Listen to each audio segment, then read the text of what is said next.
Okay, sports fans, here's another update for this 1980 Ironhead Sportster project. Last week I got some parts on order, and most of everything is just about arrived. We got a new chain, 530 drive chain, 130 links. The bike has a conversion on it. Didn't come with a chain, so pick this one up. We think this will work. I ditched the internal throttle and clutch in favor of a traditional one. I picked up this Built-Well single unit. Looks pretty good. I like this little handle type of deal here. I think I might not run a grip on this side, kind of keep it cool looking. We got a standard clutch lever. Took a while to find this actually. There's not a whole lot of good-looking ones that don't cost $200 or $300 for a clutch lever, but Lowbrow finally got these back in stock. Picked up another wire kit. I think I'm gonna like this green a little bit better than the tan color. Plus, I needed these little connectors, and I haven't really been able to find them for a very good price, so I figure I'd pick up another kit. Have an extra set of wires laying around just in case, plus get those connections to get my other stuff set up. I finally figured out what the deal was with the wheels. Evidently the tire is mounted backwards on the rear. It's a pretty common mix-up between Sportsters and Dynas. We finally got the right hardware in. These will go for the rotors right here, and this is for the rear sprocket.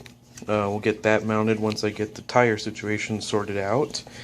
And I got some pieces for the tail light put back together. A little wallered out this little back piece, and got one of these universal deals in there. I'll get a headlight going in that and mount that up and give it a test. I also think I found the valve for the air seat. I actually think this might be too big. I think I need a 1/8, and I think this is a 1/4, but I should be able to get a reducer or something like that at a hardware store. Let's see here.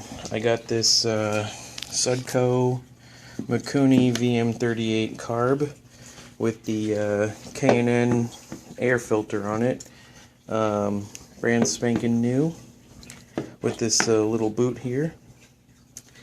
I've also got some stainless steel cables. I'm thinking about using this 130-degree one, but the problem is I need to get the Mikunki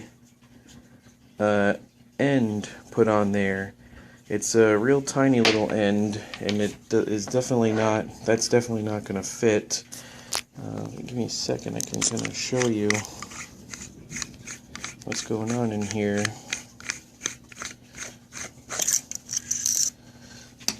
So that's all that there, and then this internal slide will just come right out with the little needle.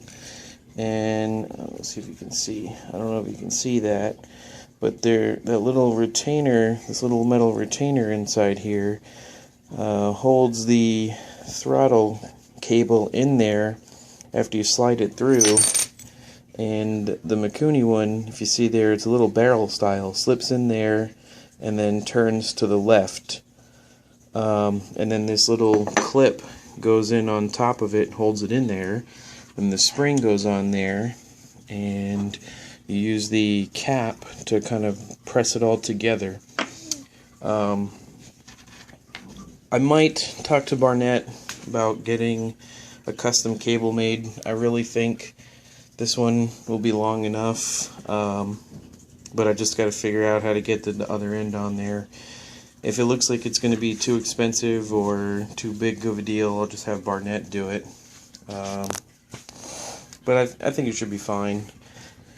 I went with this VM38 over the original AMF carb because I read, first of all, that there's a lot of people been swapping these out since the 70s, and it has very good reviews for daily street drivability, and one of the reasons I went with this over the S&S and even over the AMF is the middle jet. This carburetor has 3 jets in it, so it doesn't have that steep drop off or steep kind of aggressive shift between low partial throttle and wide open throttle. It should be a lot smoother with this, with the 3rd jet in there.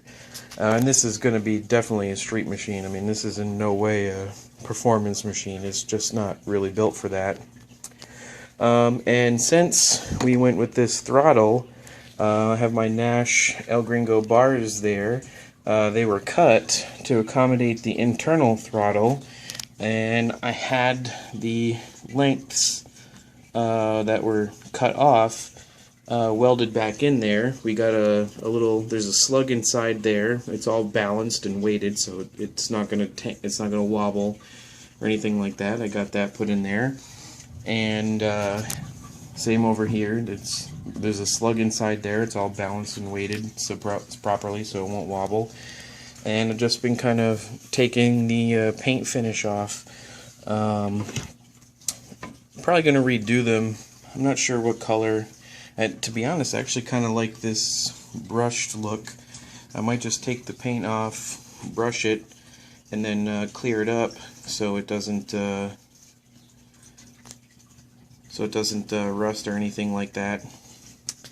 And these are the grips, the original grips that were on there. I cleaned them up a little bit and probably put one on the clutch side. I don't think I'm going to run a grip with this. I think it might be too difficult. I'm not sure. It's got kind of a knurled finish to it. But other than that, I think that's what we're looking at. Just got a mess of parts here. If you have any suggestions on making your own clutch or throttle cables, I'd appreciate any tips or tricks. You know, I've seen some people that use some solder or fishing weights or something like that, but you know, if you have any tips or tricks, leave a comment below. Let's see, what else is there? A little bit. Oh yeah, there's I was thinking about how to do the oil lines, and I realized that on the oil tank itself, I have it outside. It's a custom pill tank.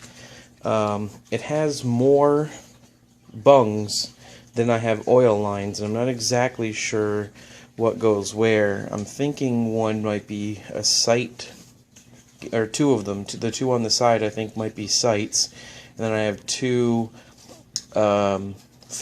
supplies and 1 return, but I'm not exactly sure. I need to talk to a couple of Ironhead guys and get their thoughts on it.